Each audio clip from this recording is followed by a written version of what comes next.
Plastic రహిత నగరంగా తీర్చిదిద్దాలని ప్రముఖ సంగీత దర్శకుడు ఆర్పి పట్నాయక్ అన్నారు. ఆర్కే బీచ్ లో ప్లాస్టిక్ రహిత విశాఖ కార్యక్రమంలో ఆయన ముఖ్య అతిథిగా పాల్గొన్నారు. ఈ సందర్భంగా ఆయన మాట్లాడుతూ పర్యావరణానికి మేలు చేసే కార్యక్రమంలో పాల్గొనడం ఆనందంగా ఉందన్నారు. ప్రపంచంలో ఎక్కడికి వెళ్ళినా విశాఖకు ప్రత్యేక స్థానం ఉంటుందని, అటువంటి పేరు పొందిన నగరం ప్లాస్టిక్ లేని నగరంగా ఉండాలని కోరుకుంటున్నామన్నారు. జీవీఎంసీ జనవరి 1 నుండి సింగిల్ యూజ్ ప్లాస్టిక్ ను నిషేధం చేస్తోందని ప్రజలు సహకరించాలని విజ్ఞప్తి చేశారు. పిల్లలకు మంచి పరిసరాలు, వాతావరణం ఉన్న ప్రాంతాన్ని అందివ్వాలని కోరారు. ఈ సందర్భంగా ఆయన కార్యక్రమంలో పాల్గొన్న వారితో ప్లాస్టిక్ లేని నగరంగా తీర్చిదిద్దుతామని ప్రతిజ్ఞ చేయించారు. కార్యక్రమంలో జీవీఎంసీ అధికారులు, సిబ్బంది, అక్షర స్కూల్ చిన్నారులు, సందర్శకులు అధిక సంఖ్యలో పాల్గొన్నారు. విశాఖ నగర వాసిగా గర్విస్తున్నాను.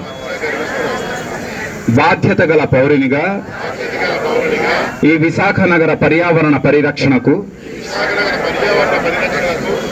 పరిసరాల పరిశుభ్రతకు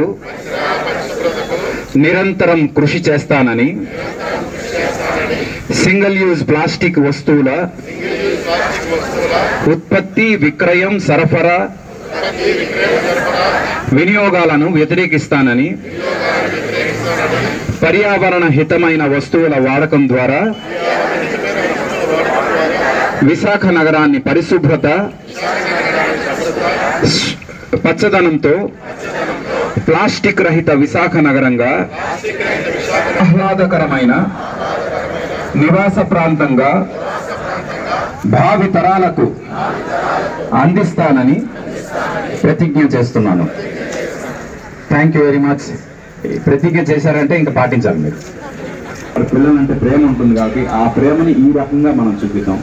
ఎందుకంటే వాళ్ళు హ్యాపీగా కష్టపడితే రాదా ఫలితం పదరా సోదరా, నీ ధైర్యం తోడై ఉండగా ఏ సాయం కోసం చూడక, నీ ధ్యేయం చూపే మార్గంలో పోరా సూటిగా, ఏనాడు వెనకడుగేయక ఏ అడుగు తడబడనీయక, నీ గమ్యం చేరేదాకా దూసుకుపోరా సోదరా.